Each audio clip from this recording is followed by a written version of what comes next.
cambiadores de calor funcionan así. Usted tiene un conjunto de tubos y por fuera de los tubos va un fluido. Por fuera de los tubos va un fluido que puede ser, por ejemplo, aire. Entra, por ejemplo, aire frío y después de que pasa por todos los tubos, el aire ya sale caliente. ¿Por qué se calienta? Porque por dentro de los tubos va otro fluido que va caliente y ese fluido va perdiendo temperatura, va perdiendo calor. Entonces uno puede hacer aquí, en estos bancos de tubos, puede hacer el cálculo del coeficiente de convección del fluido que va por fuera de los tubos. También podemos calcular el coeficiente de convección del fluido que va por dentro de los tubos. O sea, hay dos H's, el H externo y el H interno, el H por dentro de los tubos. Se calculan con fórmulas diferentes porque son dos tipos de flujos diferentes. Eso es lo primero pues que hay que entender. De hecho, ahora si nos alcanza el tiempo, podríamos calcular los dos y a partir de conocer esos dos H, el interno y el externo, calcular un solo H global para los dos fluidos, el que va por dentro de los tubos y el que va por fuera de los tubos. Ahora, estos bancos de tubos pueden estar organizados de varias maneras. Pueden estar organizados así, en lo que se llama un arreglo de tubos alineados, o sea, bien organizaditos por filas y columnas, o estar así, stagger. Stagger es desalineados, como descuadrados, pues, que son las filas y las columnas, pero no alineadas, sino desalineadas. La ventaja que tiene utilizar este tipo de bancos de tubos desalineados es que el fluido que va por fuera se alcanza a mezclar. Vamos a ver si aquí hay alguna gráfica donde lo muestre. Mire, aquí está. Si los tubos son alineados, el fluido que va por fuera, pues de todas maneras en estos espacios alcanza a moverse como si fuera una sola corriente. Entonces eso hace que ese fluido, digamos, se comporte como un aislante entre una hilera de tubos y la otra. Porque como siempre está ahí esa corriente, entonces recuerden que los fluidos tienen baja conductividad térmica y que por tanto no transfieren bien en calor. Y cuando el calor entonces trata de ir de un tubo, por ejemplo, de este tubo a este, se va a encontrar con una resistencia térmica muy alta, que sería la de este fluido que se está moviendo aquí en una sola corriente, ¿cierto? Pero para el caso de los bancos de tubos desalineados, es diferente porque el fluido se mezcla. Mire que el fluido, pues, al encontrarse con un tubo, pues, tuerce su trayectoria y entonces se vio obligado a mezclarse en todo momento. Entonces no se forman estas corrientes así rectas que hay acá, sino que el fluido en todo momento se mezcla, porque se encuentra un tubo, entonces se divide, se encuentra el otro tubo, entonces vuelve y se divide, entonces se mezcla, el fluido en todo momento se está mezclando y eso es bueno para la transferencia de calor, porque eso hace que ese fluido en ese movimiento mezclado transfiera muy fácil calor desde una parte a otra, que es lo que se quiere, ¿no? Que es lo que se quiere. Entonces, hay unas correlaciones para calcular ese H. Lo primero que vamos a buscar son las correlaciones. Por ejemplo, esta que hay aquí es una correlación, que esta es la de Sukauskas. Esto es una correlación pues experimental. Vamos a ver estos coeficientes C1 y M, ¿de dónde salen? Porque debía haber alguna tabla o algo. Mírenlos aquí. Mire, C1 y M dependen del número de Reynolds y dependen del tipo de arreglos, si son arreglos alineados, desalineados,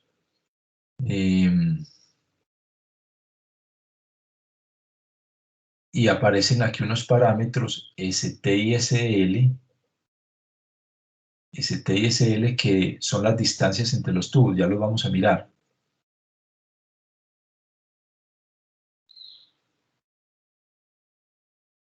Vamos a mirar dónde está eso. Hay una gráfica que muestra eso, ST y SL. Aquí está. Miren que ST y SL son las distancias que hay entre los centros de los tubos. ST en el sentido pues vertical, SL en el sentido horizontal. Está también el SD cuando los tubos son desalineados, que es la distancia así en estos tubos, y el diámetro obviamente de los tubos y las áreas que hay aquí, que son los espacios entre tubos. Entonces esas correlaciones muchas veces van a depender de esos parámetros, como acá, porque en esta tabla,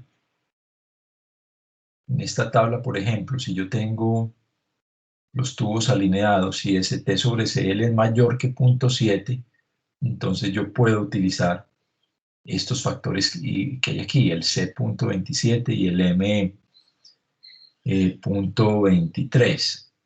Aquí nos dicen cómo calcular entonces la velocidad máxima que hay del fluido que se mueve por entre los tubos. Y en fin, hay un factor de corrección aquí, C2. Vamos a ver ese C2. Mírelo aquí. Muchas veces nos dicen que cuando hay 20, por eso no tiene que leer, por eso los puse a leer bien estos capítulos y sacar su propio resumen de fórmulas, porque dentro del todo el texto del capítulo hay datos importantes. Por ejemplo, si hay 20 o menos filas de tubos, NL es menor o igual que 20. Entonces el coeficiente de transferencia de calor promedio es típicamente reducido y un factor de corrección debe ser aplicado de tal manera que si uno calcula ese número de Nusselt, el número de Nusselt que uno quiere pues para calcular el coeficiente de convección es ese factor de corrección que aparece en esa tabla que vimos abajo, multiplicado por el número de Nusselt para un banco de tubos que tiene un número de tubos mayor o igual que 20. Entonces todos esos detallitos son los que son importantes tener por ahí separados en un resumen. Mire aquí el factor de corrección. Entonces, vamos a hacer un ejemplo. A ver, lo primero es que voy a intentar buscar ese ejemplo donde utilizamos las librerías de propiedades de los fluidos para buscarlas no en las tablas, sino en esa librería CoolProp, que es la que se necesita para calcular propiedades de los fluidos. Vamos a ver si logro encontrarlo aquí.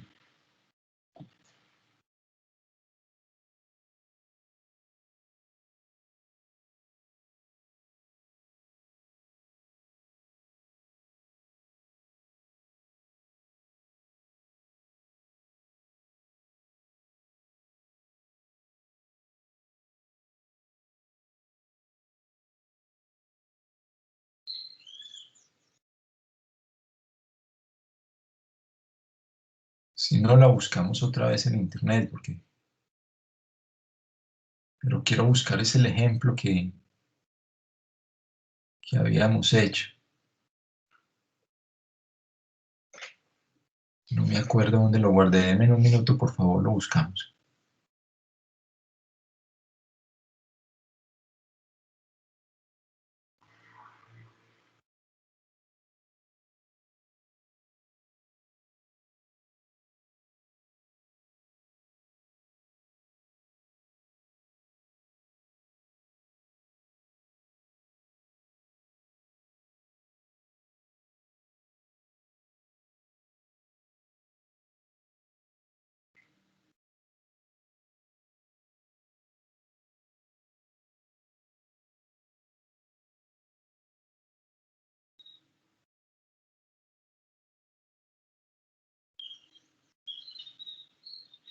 Vamos a bajarla del aula digital, demoramos. nos demoramos menos bajando ese ejemplo, porque hay que utilizar esa librería CoolProp, porque con ella es que vamos a buscar las propiedades. Voy a buscarla.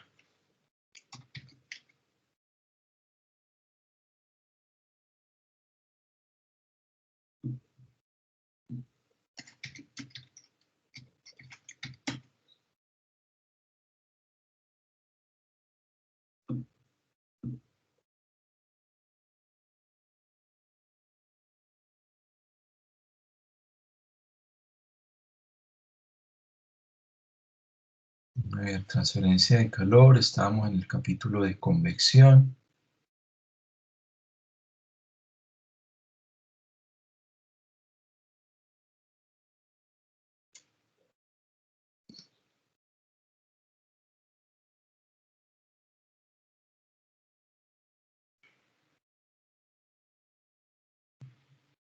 Ya habíamos hecho un ejemplo, vamos a ver.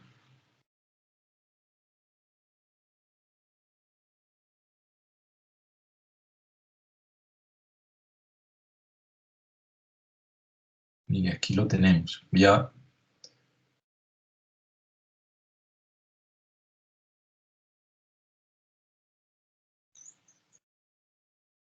Voy a utilizar ese.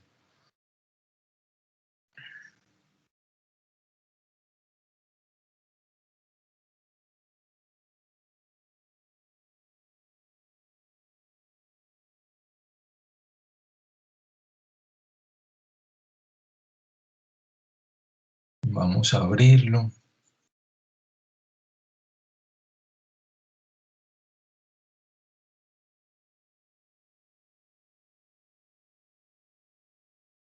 Aquí estaba, este era el ejemplo de cómo utilizábamos la librería. Y aquí teníamos los ejemplos que hicimos la clase pasada. Podíamos sobre este mismo archivo inclusive, sobre este mismo archivo podíamos hacer el otro ejemplo. Vamos a hacerlo aquí.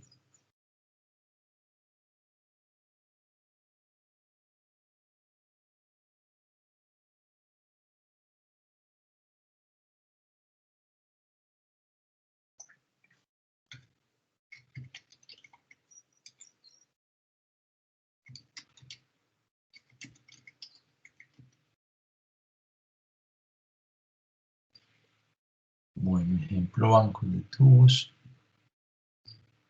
Muy bien. Entonces, para este ejemplo vamos a necesitar utilizar la librería CoolProp y también el NumPy pues, para utilizar las funciones matemáticas. Entonces aquí los utilizamos. Recuerden que ya habíamos visto esta librería muy importante. Voy a intentar ampliárselas aquí, a ver, para que puedan leer, porque si no es un problema.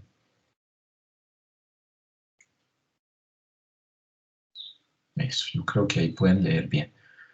Esta librería CoolProp es la que tiene todas las propiedades de los fluidos, la densidad, la viscosidad, etcétera, etcétera. Entonces se necesita mucho a la hora pues, de calcular esos coeficientes de convección para los números adimensionales. Ahora vamos a ver qué problema vamos a resolver. Supongamos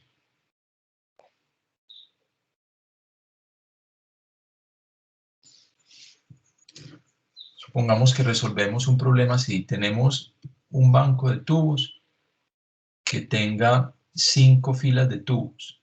O sea, tenemos aquí uno, a ver, dibujémoslos bien con esto. Esto dibuja circulitos aquí.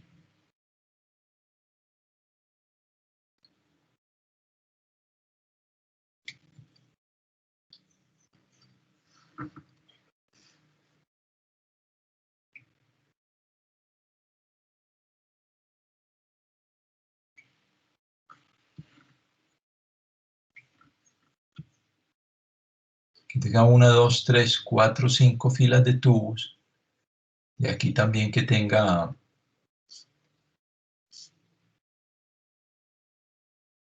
ver si esto se deja seleccionar, que tenga aquí también 5 hileras, 5 filas y 5 hileras.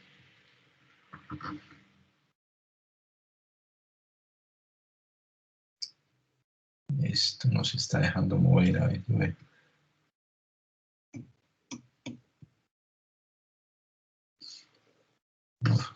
No se deja mover. Ahora sí.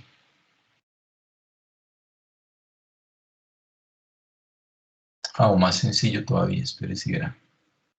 Vamos a copiar toda esta fila y la vamos a copiar 5 veces, para no tener que dibujar tanto. El copy, control V. Ahí tenemos la otra fila. 2, 3, 4, 5. Ese va a ser pues nuestro banco de tubos. Tenemos nuestro banco de tubos. Vamos a ponerle algunas distancias a eso. Vamos a ver dónde está el diagramita de distancias para ver cuáles necesitamos. Las distancias entre centros, listo. Las distancias entre centros sean, digamos, 5 centímetros. Si la distancia entre centro y centro sea 5 centímetros, eso es lo que llama el libro el SL, como lo tenemos aquí, el SL.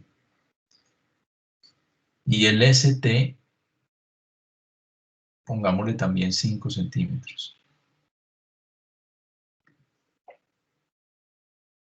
Bueno, supongamos que viene aquí un fluido, el fluido que va a entrar al banco de tubos, que sea aire moviéndose a 0.1 metro por segundo.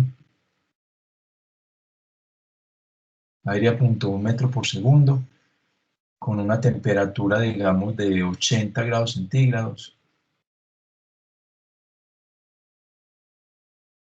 ¿Qué más necesitamos? La velocidad, el aire.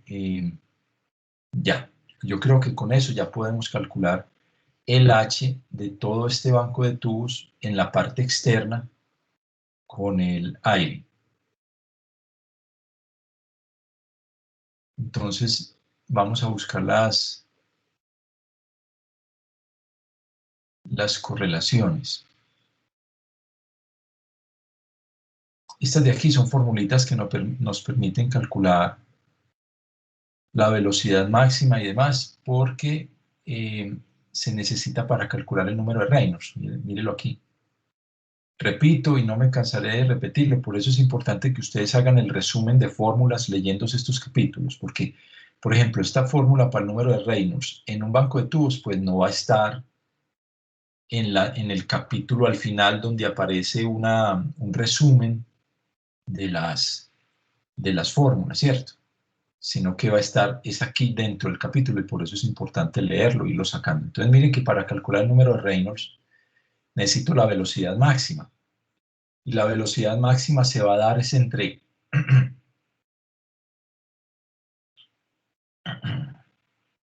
los espacios, perdón, en los espacios que hay entre tubo y tubo, ¿no?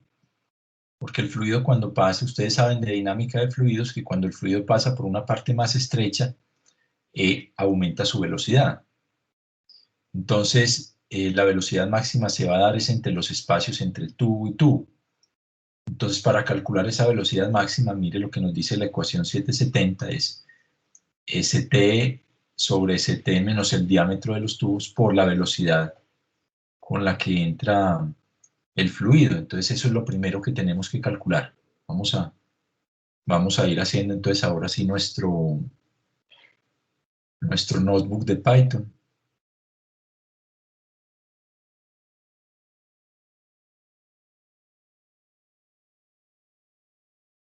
Entonces sabemos que St, dijimos que era 5 centímetros, hagámoslo todo en metros, o sea, 5 exponente a la menos 2 metros. Sabemos que SL también era 5 centímetros, 5 exponente a la menos 2 metros para que trabajemos todo en metros. La velocidad con la que venía el aire era 0.1 metros por segundo. Y les voy a poner pues para que se acuerden las unidades, que esto es en metros, esto también es en metros, porque no podemos mezclar pues unidades de centímetros con metros y todo lo demás. Y estas unidades de metros por segundo, para que nos acordemos pues después. Entonces tenemos que calcular la velocidad máxima ya cuando el fluido entra dentro del banco de tubos. Entonces esa V máxima sería esa que ya y ST dividido el ST menos D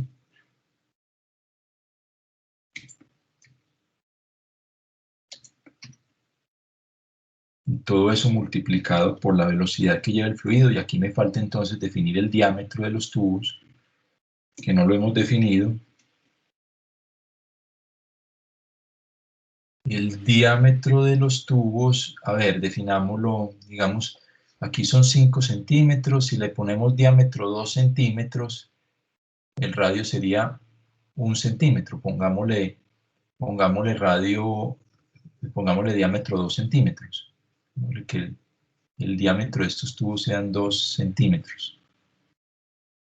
Para que nos quede aquí 1, el radio es 1, aquí otro, entonces sería 2, y entonces el espacio entre los tubos sería de a 3 centímetros. El espacio entre los tubos sería de a 3 para que nos quede después espacio suficiente para que el aire pase por ahí.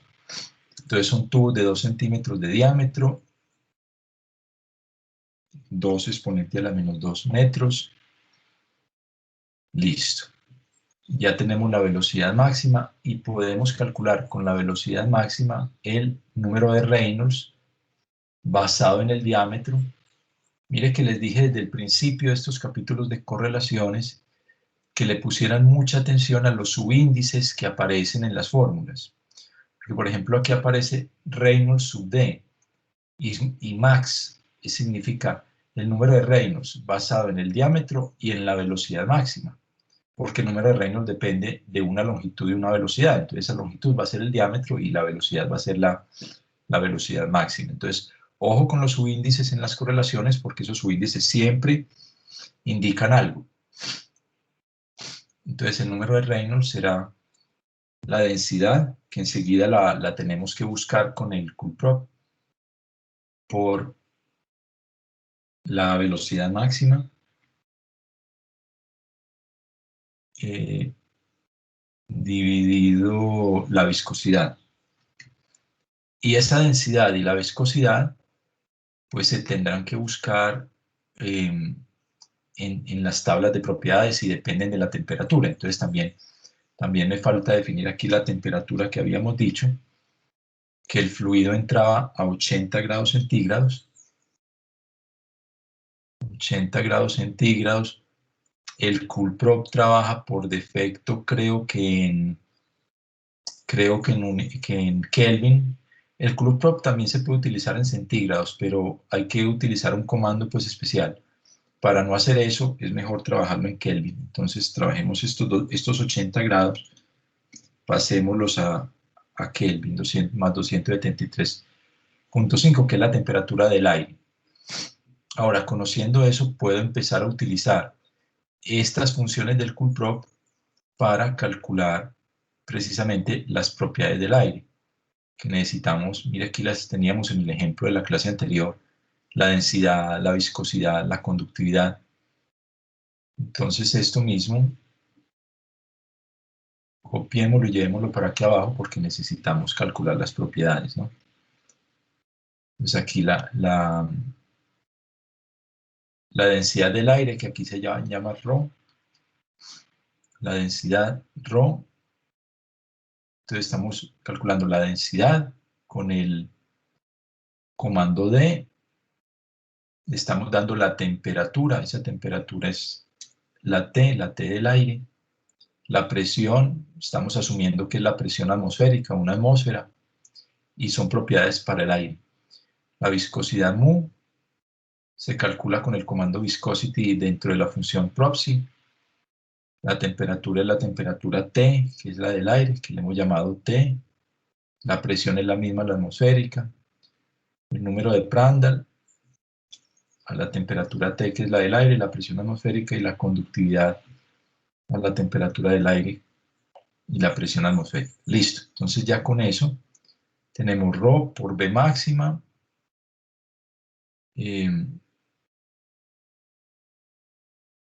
sobre mu. ¿Me falta algo en el número de Reynolds? No. Me falta el diámetro. Me falta multiplicar por el diámetro. Listo, entonces ya tenemos el número de Reynolds. Vamos a ver hasta ahí qué número de Reynolds nos da. Vamos a mirar el número de Reynolds. Nos da un número de Reynolds bajito, nos da 158. Recuerden que si el número de Reynolds es menor que 5 por 10 a la 5, significa que estamos en régimen laminar.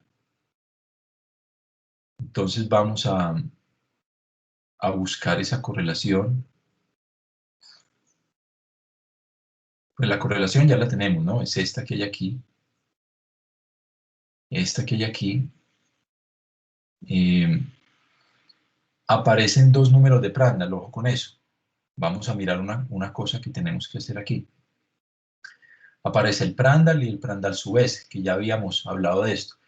El Prandtl es el Prandtl a la temperatura del fluido y el Prandtl sub S sería el Prandtl a la temperatura de la superficie. O vamos a ver qué dice. Ah, no, aquí lo dice, mire. Prandtl sub S, todas las propiedades excepto Prandtl sub S son evaluadas al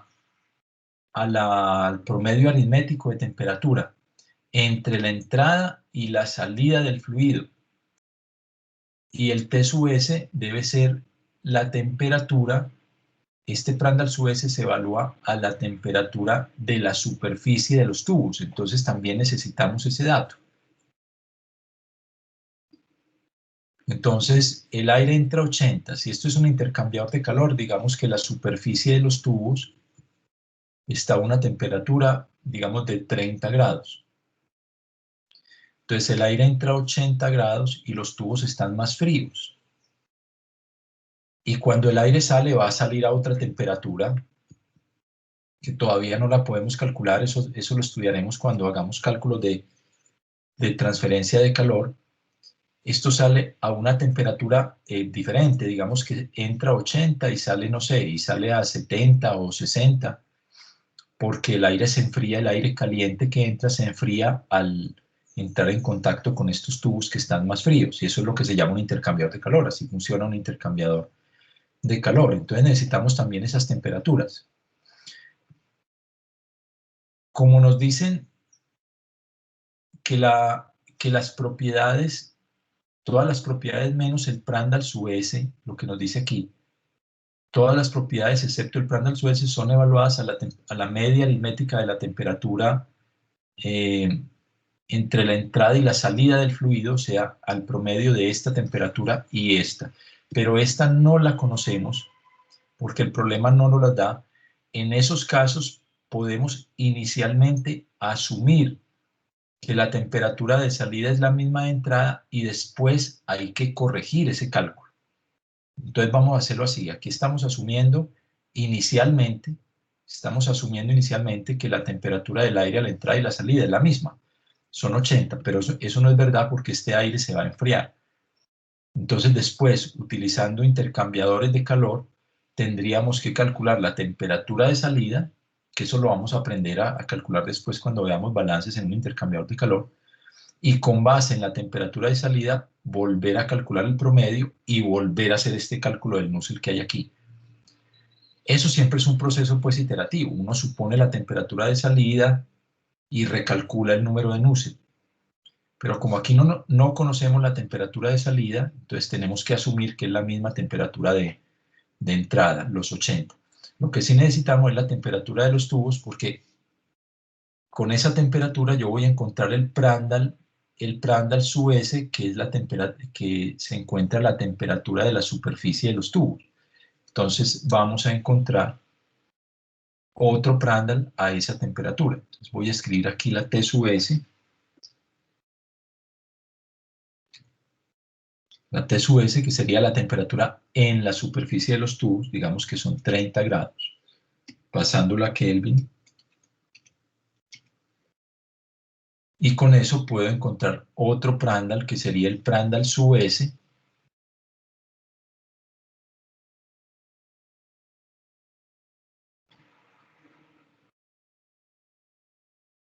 Llamémoslo Prandtl S, el Prandtl sub S que es encontrado a la temperatura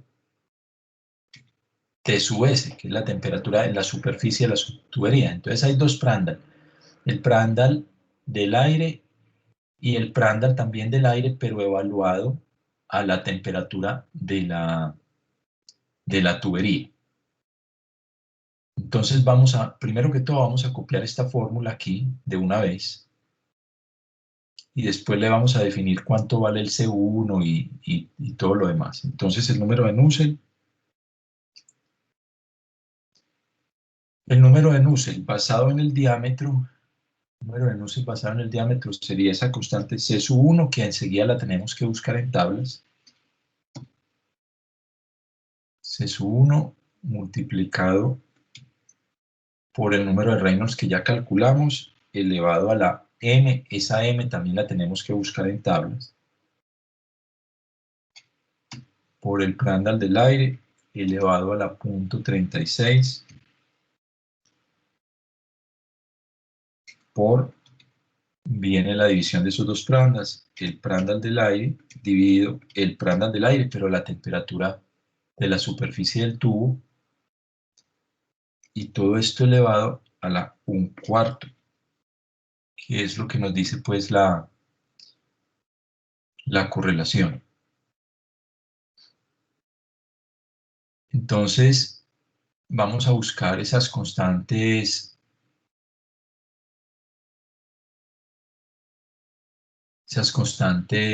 M y L, perdón, M y C1. Entonces mire que aquí tenemos, según el número de Reynolds, que Reynolds nos dio 158,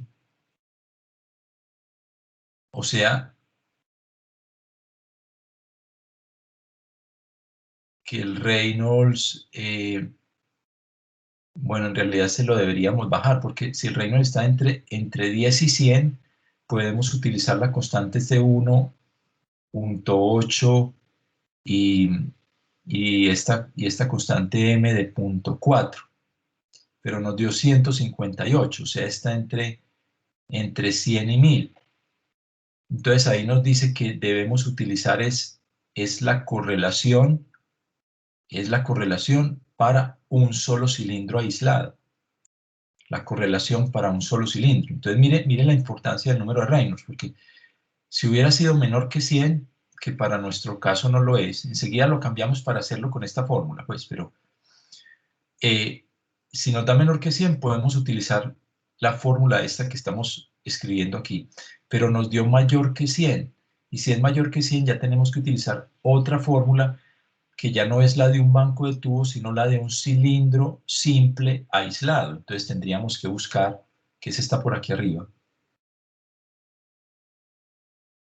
la ecuación de convección para un cilindro simple aislado. Aquí está la esfera y aquí está un solo cilindro. Vamos a buscarla, está aquí.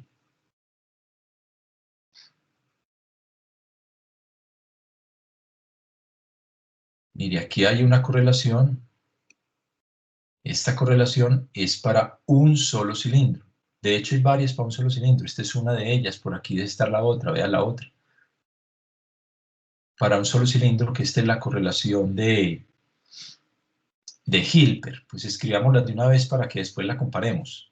Escribamos esta y escribamos esta también. Vamos a escribir esta también. Vamos a escribir que el número de Nusselt, voy a cancelar este momentico,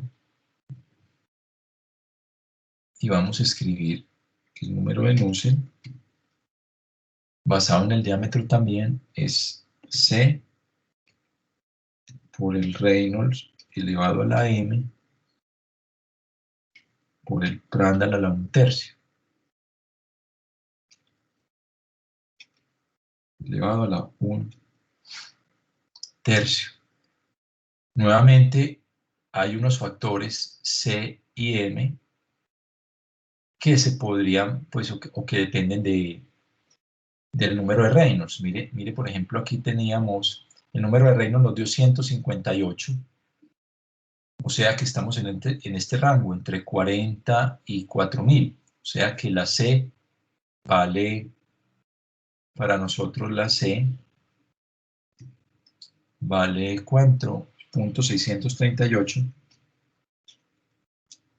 y la M vale 0.466.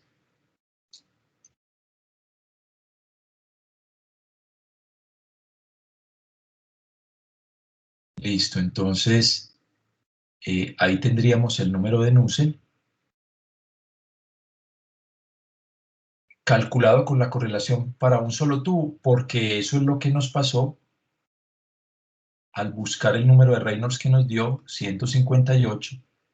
Al ser mayor que 100, nos obliga a utilizar esa correlación, por lo que les mostré ahora. A ver qué se nos hizo eso. Aquí está. Porque se nos dijo que cuando el número de Reynolds era mayor que 100, entonces tenemos que utilizar o aproximar ese banco de tubos como si fuera un solo cilindro, utilizar la correlación para un solo cilindro. Aproxímese como un solo cilindro aislado. Entonces tendremos que hacer eso en este caso. Entonces ahí tenemos el número de Nusselt, vamos a ver cuánto nos da. Imprimámoslo aquí.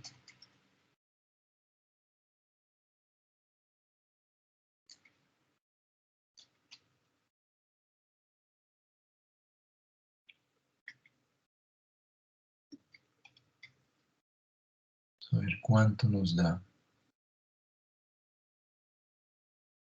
Nos da un número de Nusselt de 6.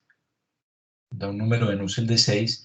Y basado en el número de Nusselt podemos calcular el H, porque recuerden que el número de Nusselt basado en el diámetro es H por diámetro sobre la conductividad del fluido, ¿cierto? Entonces el H, despejándolo de ahí, será el número de Nusselt basado en el diámetro por la conductividad dividido el diámetro de los tubos. Entonces vamos a calcular ese H. El H será el número de Nusselt por la conductividad del fluido, que aquí le hemos llamado K, dividido el diámetro de los tubos, que aquí lo hemos llamado D. Entonces ahí ya tendríamos el H. Vamos a imprimirlo. Pues lo imprimimos para verlo. No es que haya necesidad de estar imprimiendo todo, sino pero es bueno a veces imprimir como lo estamos haciendo ahora para uno pues mirar fácilmente cuánto es el valor sin necesidad pues de volverlo a llamar. Que nos muestre el H. Vamos a mirar el H. Mire, nos da un H de 9 vatios por metro cuadrado grado Kelvin. O sea que para estas condiciones del Reynolds, para ese Reynolds de 158 que nos había dado, el número de Nusselt sería 6 y el H sería 9. Ahora, continuemos el ejemplo. Hagámoslo con una velocidad menor. Hagámoslo con una velocidad menor para que utilicemos la fórmula esta de bancos de tubos cuando el Reynolds sea menor que 100. Entonces, lo primero que todo es pongamos a imprimir el Reynolds para que lo podamos ver antes de calcular.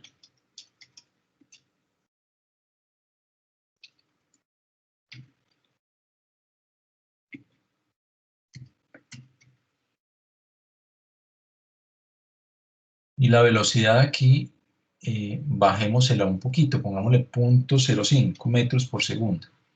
A ver cuánto nos da el número de Reynolds. Mire, con una velocidad de 0.05 nos da un número de Reynolds del 79. Entonces 79 es menor que 100. Mire que ya estamos cumpliendo con este rango. 79 está entre 10 y 100. O sea que ya la correlación que tendríamos que utilizar no es la que acabamos de hacer en este ejemplo, sino que es la correlación, esta de Sukauskas, la de Sukauskas para bancos de tubos con Reynolds menor que 100. Entonces ya utilizaremos es esta correlación, esta que íbamos a utilizar ahora, ya esta que teníamos aquí no la vamos a utilizar, ya esta no la vamos a utilizar, vamos a ponerle comentario.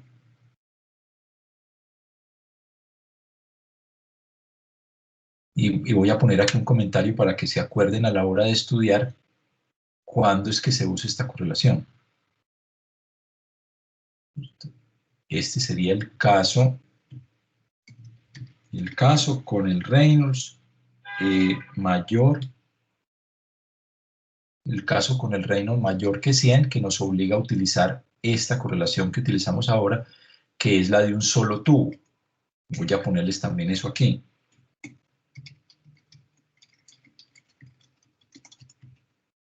Cuando el Reynolds es mayor que 100, nos obliga a utilizar la correlación para un solo tubo.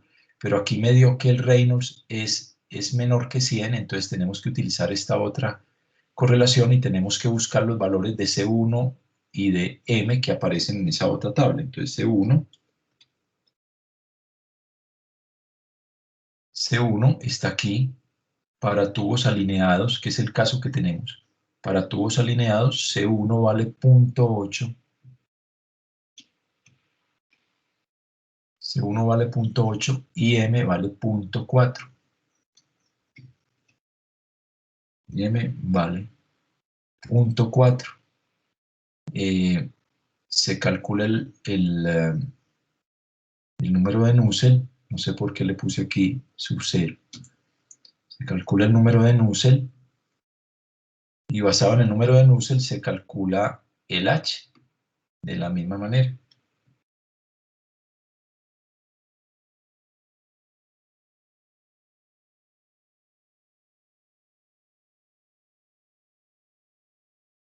¿Sí? Porque ese número de Nusselt es basado en el diámetro. Voy a verificar. Sí, este es el Nusselt basado en el diámetro de los tubos. Entonces se calcula el H basado también en el diámetro. Vamos a imprimirlo.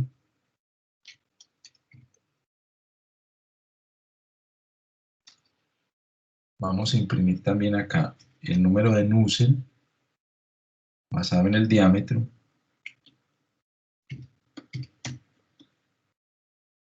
Y el H.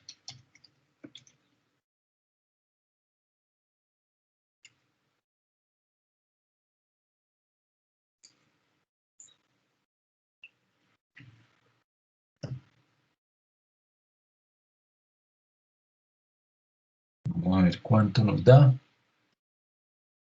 Cancelemos esto, que ya no lo necesitamos. Esto era para el ejemplo que hicimos ahorita.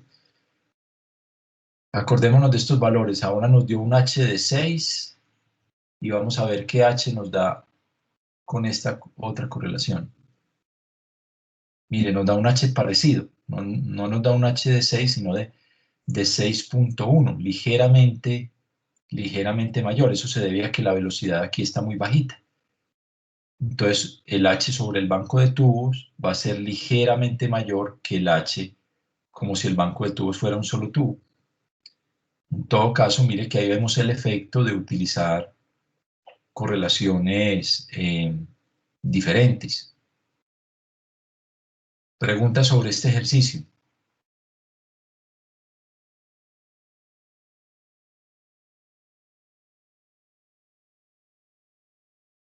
Entonces hay que estar muy pendientes de no solo de la fórmula, sino que esa fórmula tiene un mundo de restricciones, ¿cierto? Tiene un mundo de restricciones. Pues en este caso, el número de Reynolds, si es mayor que 100, si es menor que 100, pues nos obliga a utilizar diferentes parámetros y también nos obliga a utilizar inclusive diferentes fórmulas, porque lo que nos pasó ahora, el número nos dio mayor que 100, entonces tenemos que utilizar la fórmula para el Nusselt de un solo cilindro y no la fórmula para el Nusselt en un banco de tubos. Entonces, eso es importante pues tenerlo en cuenta.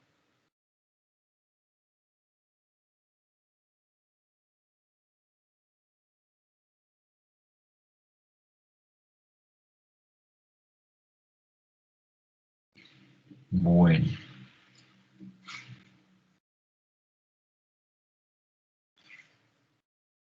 Esto ya es de intercambiadores de calor, esto lo vamos a ver después. Esto lo vamos a ver después. Vamos a hacer un último ejemplo. Dijimos que íbamos a calcular también el H para el fluido que va por dentro de los tubos. Porque aquí calculamos el H para el fluido externo, o sea, el fluido que va por fuera de los tubos. Tenemos que calcular también el H para el fluido que va por dentro de los tubos. Para el fluido que va por dentro de los tubos, porque por dentro de los tubos también va un fluido, como en el radiador pues, de un carro, que están los mismos tubos, hay aire por fuera y hay agua por dentro, o fluido refrigerante, sí, fluido refrigerante por dentro, ¿no? Entonces, digamos que el agua, necesitamos aquí una velocidad del agua, pongámosla también, es agua, pongámosla a entrar también pongámosla a entrar a 0.1 metro por segundo, agua a 0.1 metro por segundo, y que entre a una temperatura de 30 grados. La temperatura del agua en el interior de los tubos que sea 30 grados. Entonces, le repito, tenemos aire a 80 grados que va pasando por fuera de los tubos y por dentro de los tubos tenemos agua circulando y esa agua entra a 30 grados. Entonces, que estamos suponiendo que esos 30 grados son iguales a la temperatura de la superficie de los tubos. Eso es una aproximación, porque ustedes saben de todas maneras que la pared del tubo es una resistencia térmica. Es una resistencia térmica, entonces tendríamos que calcular la verdadera temperatura de la pared del tubo, pero va a ser pues cercana a 30. Por eso hicimos esa aproximación, porque el objetivo aquí es calcular el H.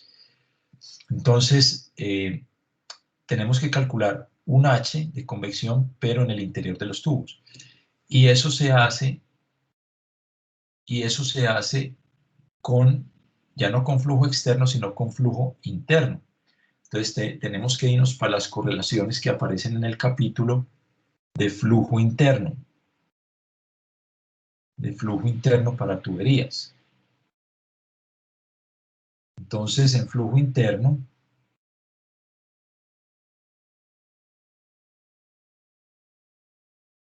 vamos a mirar las correlaciones.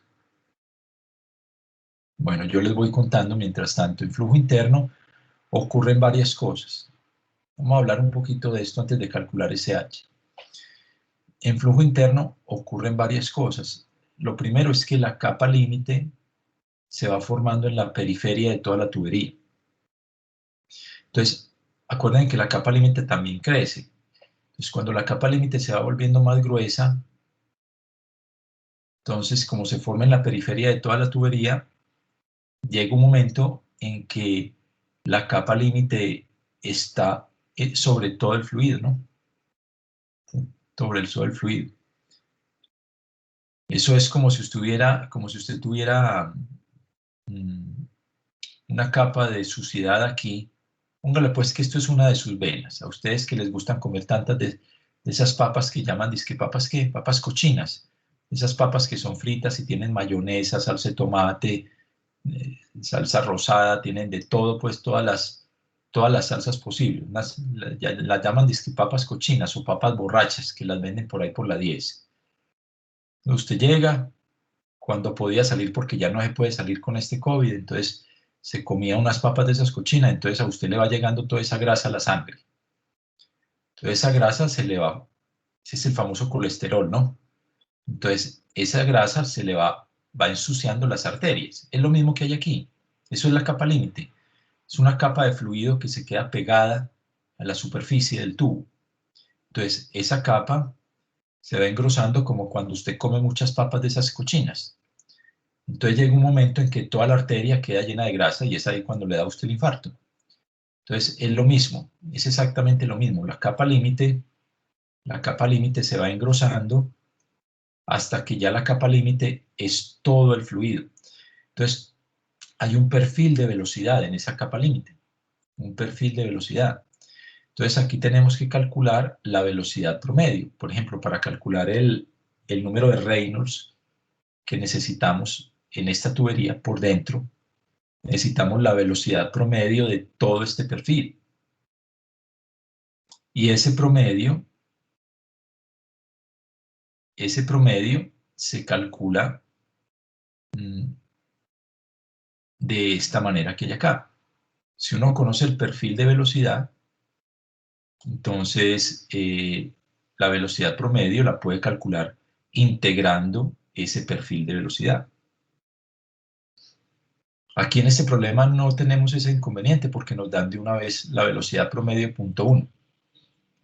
Pero si usted conociera el perfil de velocidad, por ejemplo, cuando haga mediciones en un túnel de viento, usted llega en un túnel de viento y mide velocidad en varios puntos del túnel de viento. Entonces, para poder encontrar la velocidad promedio, ese promedio no es el promedio de todas las mediciones que hizo, sino que hay que hacer esta integral.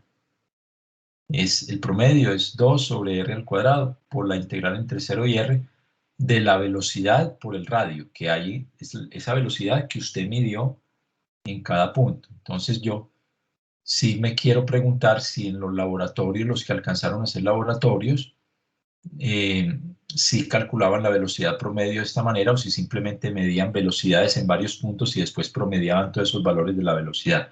Los que hicieron eso lo hicieron mal, porque la velocidad promedio se calcula de esta manera. Bueno, en todo caso estamos buscando una correlación para esos flujos de tubos. Enseguida hablamos de la caída de presión.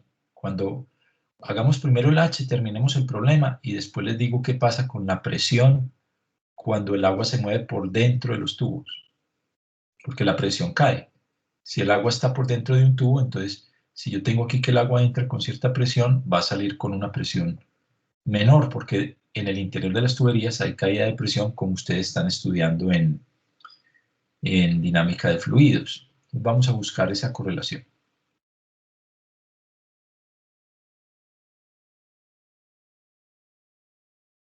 Buscar esa correlación, debemos estar por aquí.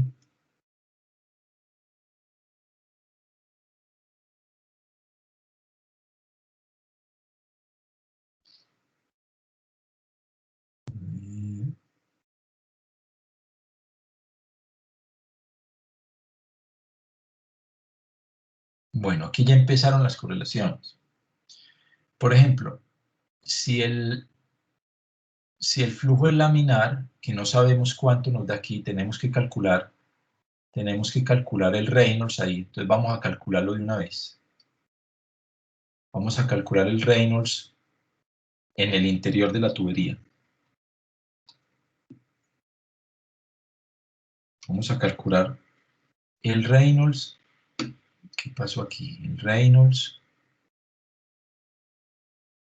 el número de Reynolds, basado también en el diámetro, pero voy a poner aquí para el interior de la tubería. El número de Reynolds sería la viscosidad. ¿Cómo es la cosa? No, la densidad para el agua, ¿cierto? La densidad para el agua. Por la velocidad del agua, que la teníamos, la velocidad del agua en la tubería, que dijimos que era 0.1 metro por segundo. Es por la velocidad del agua. Densidad por la velocidad por el diámetro de la tubería, y esto dividido la viscosidad del agua, porque ya el fluido que va por dentro de la tubería no es agua, no es aire, sino agua. Entonces esto nos va a obligar a calcular pues las propiedades para el agua, calcular estas mismas propiedades.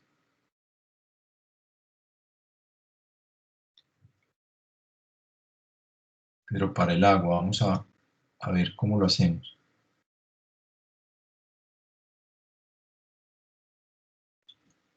Sería la densidad del agua, Entonces no sé si voy a intentar hacerlo así, si no buscamos el manual. Creo que me deja poner la palabra water. Vamos a ver si sí. Si nos pone problema por esto, tenemos que buscar el manual a ver qué comando le pongo aquí para que me calcule agua. Todas las propiedades del agua.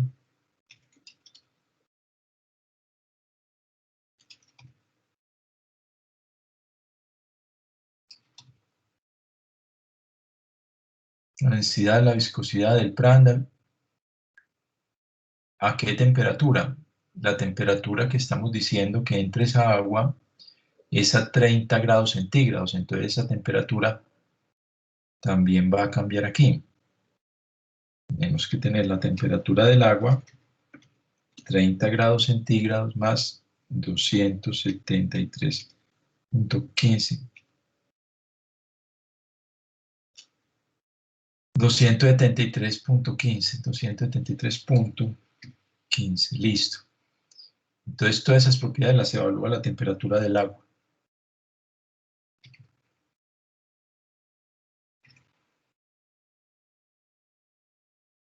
Esta es a la temperatura, bueno, este no lo necesitamos en este caso. En este caso no vamos a necesitar este. El Prandtl a la temperatura de la superficie, que en este caso sería igual a la del agua, pero en la correlación no se necesita. Pero quiero ver si esto me corre así, porque si no hay que cambiarle esta palabrita agua por algún otro comando. Yo no me acuerdo de esa parte del QPro. Enseguida lo buscamos en el manual. Vamos a ver si sí. Si sí nos funciona. Ojalá que sí. No nos funciona. Vamos a ver. Dice que mu del agua no está definido. Ah, pero no nos funciona es porque no hemos definido aquí mu del agua. Aquí. Mu del agua. El Prandtl del agua. La conductividad del agua. Listo, vamos a ver si es así.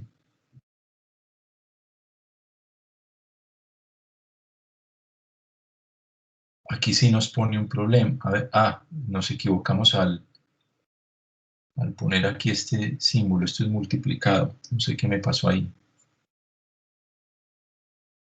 Listo, sí nos deja trabajar con esta palabrita water para calcular las propiedades del agua. Vamos a ver si sí, vamos a ver cuánto nos dio la densidad del agua. Debe estar del orden de 1000, porque la densidad del agua es 1000 en kilogramos por metro cúbico.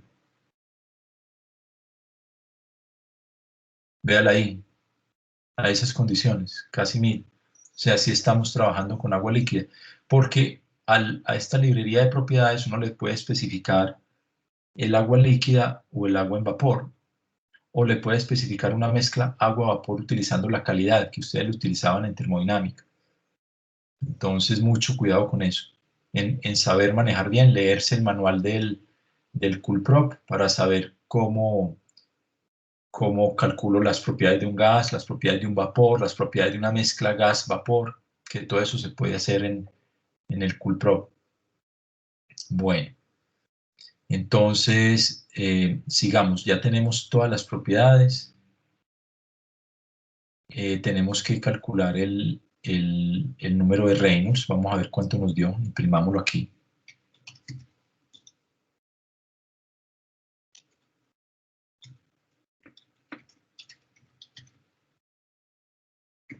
El Reynolds en la tubería sería el Reynolds de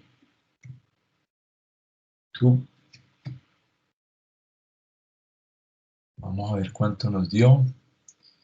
En la tubería, dentro de la tubería, el Reynolds nos está dando 2497. Entonces, en el interior de las tuberías, el Reynolds crítico es 2300. Es decir, para el flujo externo, el flujo se vuelve turbulento a partir de un Reynolds 5 por 10 a la 5. Pero para flujo interno, el flujo se vuelve turbulento a partir del Reynolds 2300. Ese es el número de Reynolds crítico para tuberías. Esto está aquí en al inicio del capítulo del libro, dice eso. Por eso es que se deben ir leyendo los capítulos del libro para que conozcan todos esos datos. Los voy a mostrar para que lo vean por aquí.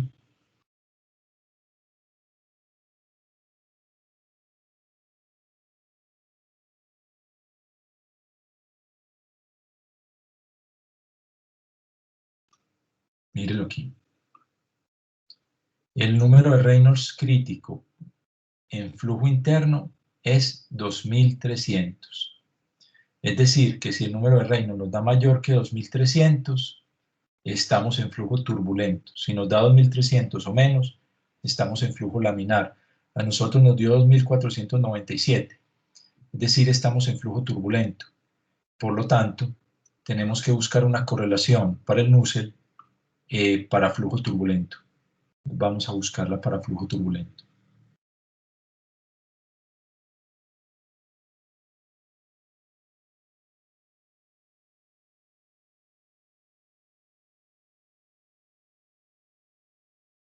Mire, porque este tipo de correlaciones es para flujo laminar.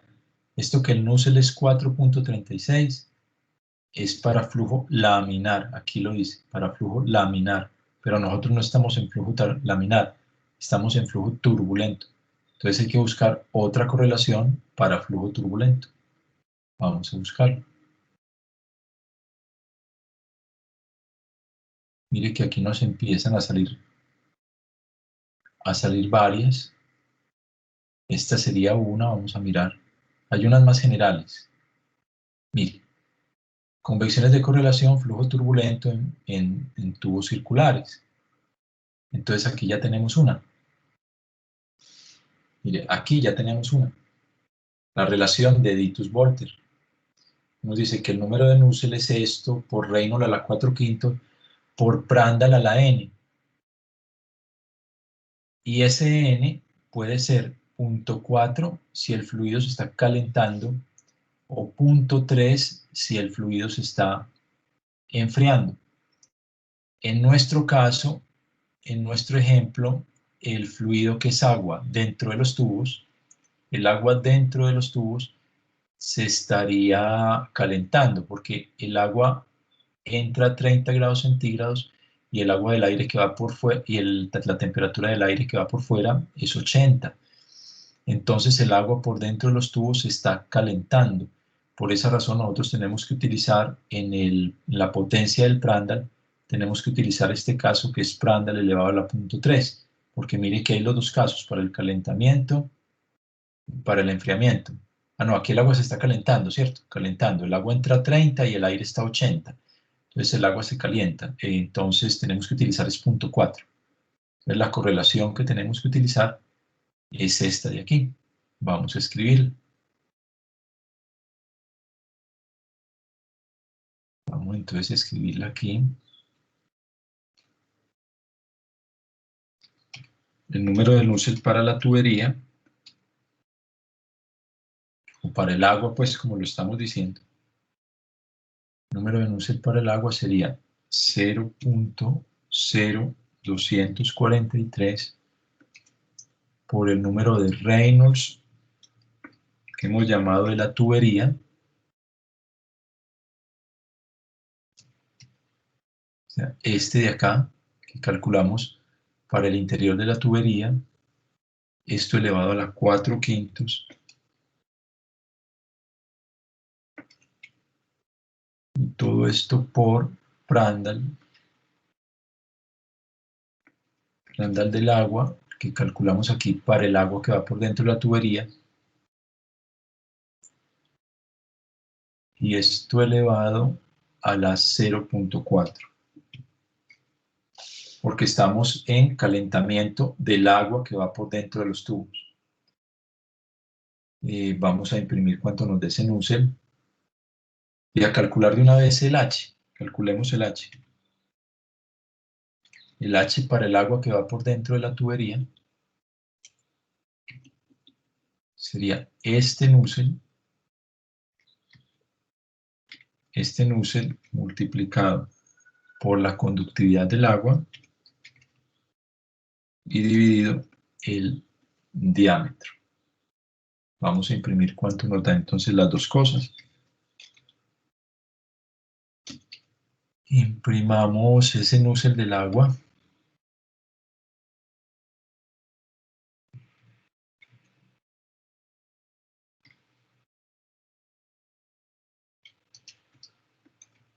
Imprimamos también el H.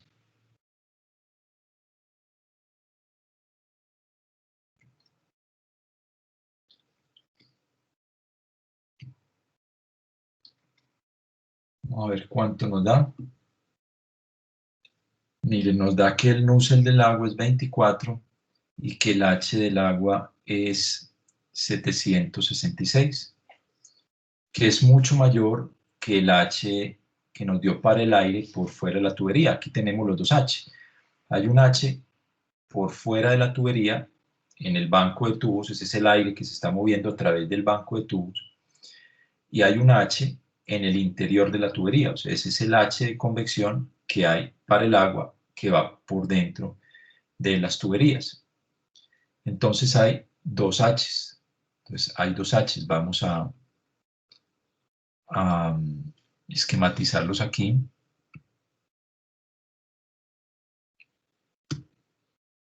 Hay dos H's. Aquí hay un H en el interior de la tubería y aquí hay un H en el exterior de la tubería. Son dos H's. Son dos H's. Entonces, si despreciamos, por ejemplo, la resistencia de conducción, si decimos que esta tubería es de pared delgada, entonces la resistencia de conducción es despreciable. Entonces tenemos dos H's, dos resistencias en serie.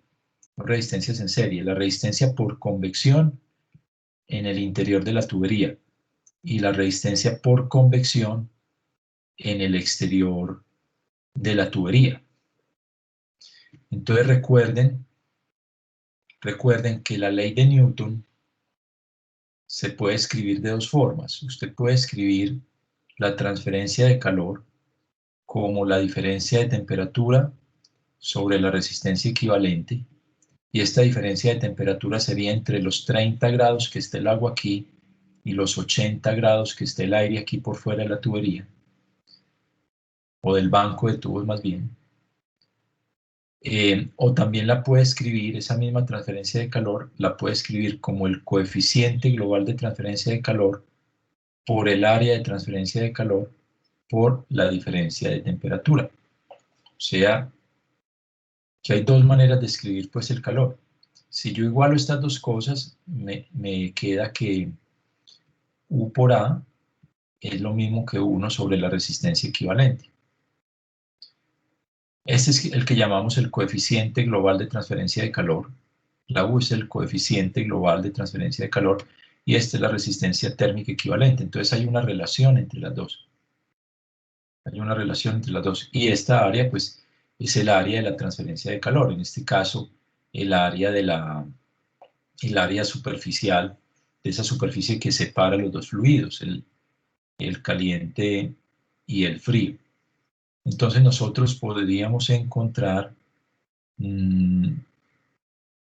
la resistencia equivalente. Vamos a encontrar primero la resistencia equivalente. Esa resistencia equivalente, como está en serie, sería la suma de estas dos.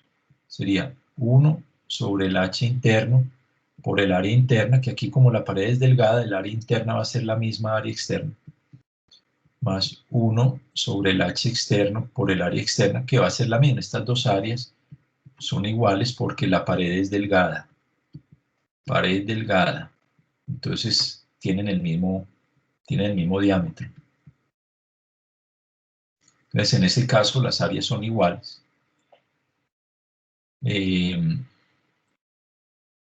Vamos a calcular esa resistencia equivalente. Vamos a calcularla ya mismo.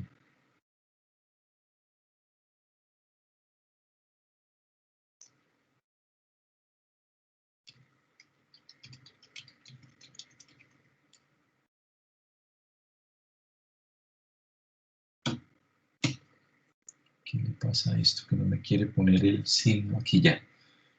Cálculo de la resistencia equivalente. Cálculo de la resistencia equivalente. Entonces tendríamos que esa resistencia equivalente es igual.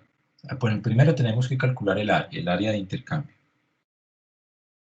El área de intercambio es el área superficial de esa tubería. Entonces digamos que sería pi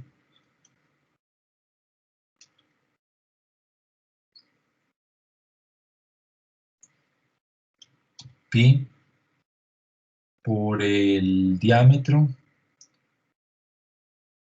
por la longitud de la tubería, que vamos a asumir que es 1 metro, porque no tenemos la longitud de la tubería. Vamos a asumir que es por unidad de longitud, o sea, 1 metro. Pi por diámetro por longitud me da el área superficial. Entonces, la resistencia equivalente sería 1 dividido el H interno, que es el del agua. El H del agua por esa área de intercambio, más 1 dividido el H, que ¿cómo lo hemos llamado el otro H? A ver, lo hemos llamado simplemente H, ese H externo, H por el área que es la misma, porque el tubo es de pared delgada. Entonces, esa es la resistencia equivalente. Vamos a ver cuánto nos da.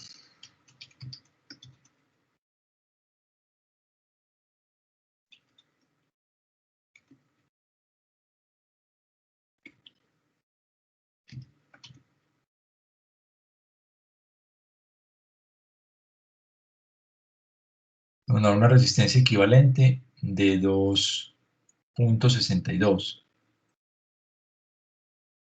Y vamos a calcular el coeficiente global de transferencia de calor. Miren que hay una relación entre el coeficiente global y la resistencia equivalente. Pues si usted hace esto, entonces puede despejar el U, ¿cierto? El U es 1 sobre la resistencia equivalente por el área. Entonces lo que va a pasar pues es que se cancelan todas esas áreas, pero hagámoslo aquí. Entonces el U global,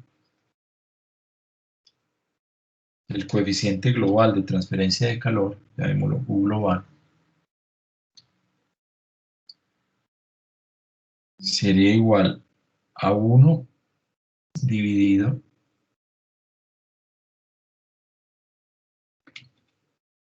esa resistencia equivalente por el área.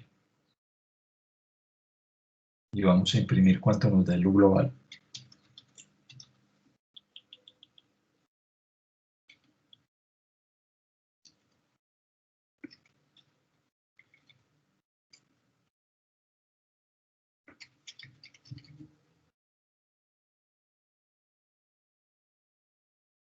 Nos da un U global de 6.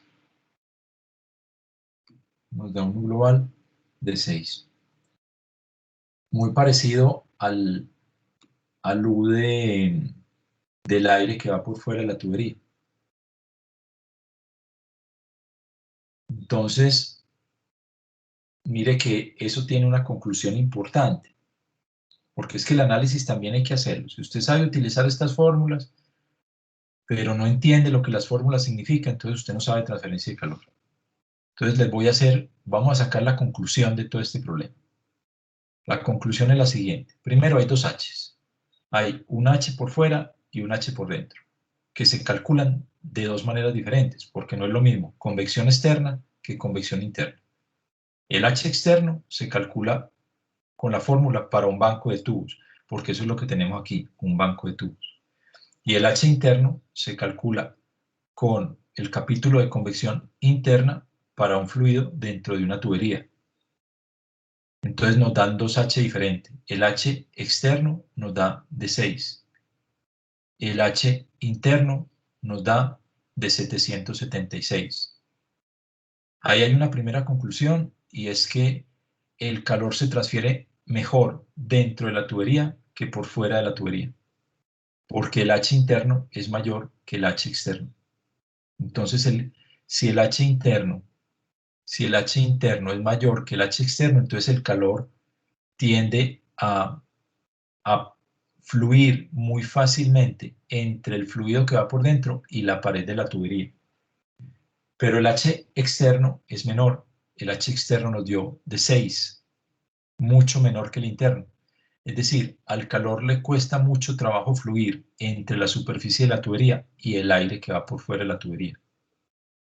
Cuando calculamos el U global, mire que el U global me dio fue muy parecido al H externo. Mire que el H externo era 6.1 y el U global me dio 6.06. Es decir, el U global, que es el que gobierna la transferencia de calor, porque mire la ley de Newton lo que dice, que el calor es U por A por diferencia de temperatura. Entonces lo que gobierna la transferencia de calor es el U. Entonces lo que está pasando aquí es que como el U nos dio muy parecido al H externo, significa que el H externo es el que limita la transferencia de calor.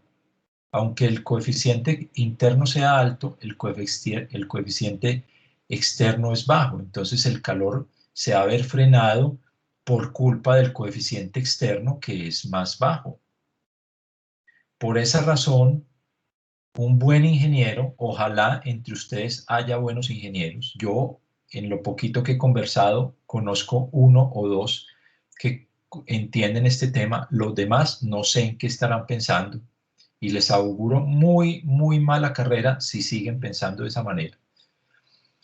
El buen ingeniero se da cuenta que si lo que limita el flujo de calor es el H externo que nos dio bajito, que nos dio 6, entonces debemos hacer algo para mejorar la transferencia de calor aquí afuera. Y lo que podríamos hacer para mejorar esa transferencia de calor y compensar por ese H tan pequeño que tenemos afuera es utilizar aletas. Porque si yo tengo que el H de afuera es pequeño y que ese H me limita el U, entonces la transferencia de calor hacia afuera no va a ser alta. Y si lo que yo quiero es que se pierda calor, entonces lo que tengo que hacer es colocarle al tubo aletas para compensar el hecho que en la parte externa tengo baja transferencia de calor porque el H es bajo. Entonces, por esa razón, las aletas se colocan siempre del lado del fluido donde hay menor H.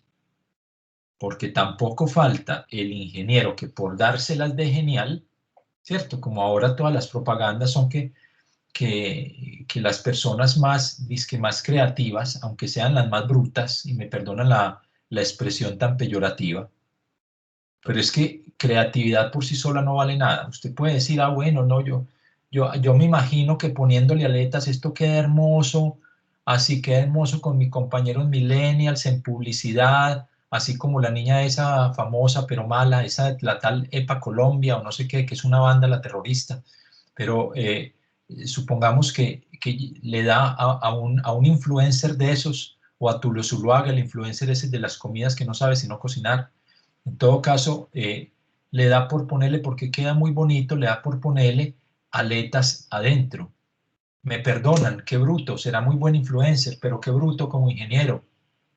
Porque qué función van a tener las aletas en la parte de adentro del tubo, si ya en la parte de adentro del tubo tengo buena transferencia de calor porque el H es alto, entonces ahí no necesito aletas. Yo necesito aletas donde necesiten mejorar la transferencia de calor, en este caso afuera, donde el H es bajo.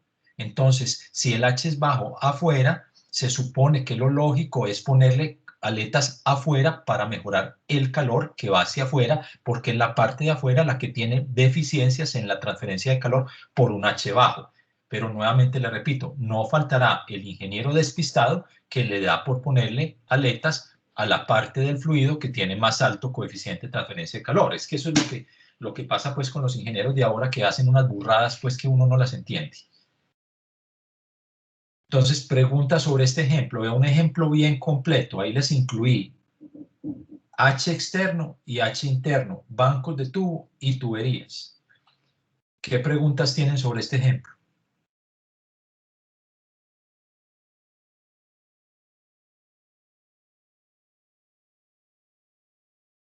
Ninguna. Bueno. Entonces vamos a dejar hasta ahí por hoy. La próxima clase hacemos otro ejercicio de cálculo de coeficiente de convección. Puede ser algo que tenga eh, convección natural, porque ya hicimos convección forzada externa, hicimos convección forzada interna. Acuérdese que ya habíamos hecho un ejemplo de convección forzada sobre una placa plana. Eso era flujo externo. Aquí volvimos a hacer flujo externo sobre un banco de tubos.